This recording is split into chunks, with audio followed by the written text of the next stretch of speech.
What if everything you've ever seen, touched, loved, or feared isn't actually real? No, this isn't a glitch in the matrix or a late-night stoner theory. Some of the world's leading physicists and philosophers are now seriously suggesting that reality, the thing we all rely on to exist, isn't what it seems. In fact, it may be nothing more than a grand illusion. And it gets worse. The more we try to understand it, the more it falls apart. Let's start with something called the observer effect. In quantum mechanics, the act of observation can actually change the outcome of an experiment. Particles like electrons exist in a superposition, a blur of all possible states, until they are measured. Only then do they snap into a specific location or behavior. In other words, without someone to look, the universe doesn't seem to settle down. Take the famous double-slit experiment. When a particle is fired at a barrier with two slits, it behaves like a wave, interfering with itself and creating a pattern on a detector screen.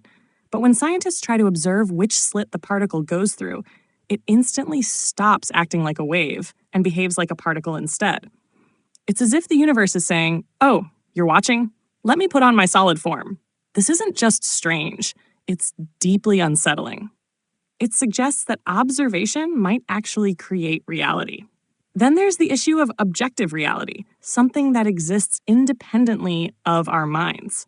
According to a 2022 study published in Nature Physics, researchers conducted an updated version of the Wigner's friend thought experiment, designed to test whether different observers can disagree on what reality is and still be right.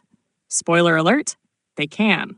One observer can see a fact that is objectively true from their perspective, and another observer, measuring the same event differently, can also see a different fact that's also true. That violates a fundamental principle of science, the idea that facts are facts, no matter who is observing them. And yet, the data holds. So now we have experiments that show particles don't choose a state until observed, and that multiple conflicting versions of reality can coexist. What kind of world is that? It's a world that might not be as real as we think. Some scientists, like Donald Hoffman, cognitive neuroscientist and author of The Case Against Reality, argue that our perceptions are not a window into objective truth. Instead, they're a survival interface.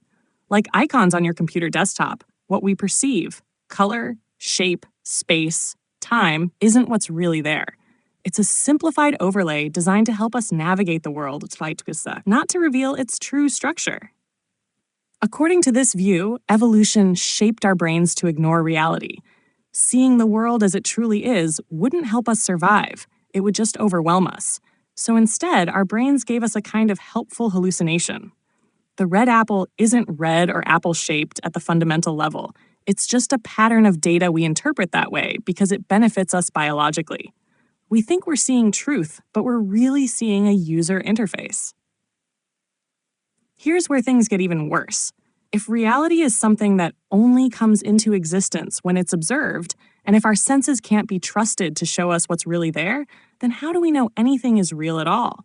That nagging feeling you get that life is more like a dream or a simulation. Physics might be validating it. In fact, many in the field now entertain the simulation hypothesis. The idea that we may be living in a highly advanced digital simulation, not unlike a video game, but on a scale so vast and intricate, we'd never be able to detect the difference. Mathematician and philosopher Nick Bostrom made the argument over a decade ago, and since then, it's gone from fringe theory to mainstream curiosity. Even tech billionaire Elon Musk has said there's a high probability we're living in a simulation. But whether we're simulated or simply mistaken about what's real, the implications are profound. What does it mean for free will, for morality, for meaning? If reality is just a projection, or worse, an adaptive illusion, then what anchors us? Maybe the scariest part isn't that reality is an illusion. Maybe the scariest part is that we'll never know what's really real. Our senses are limited, our minds are fallible, and the universe? It's not answering questions. It's asking them back. So the next time you're sure of something, your memories, your surroundings, even your own identity, pause.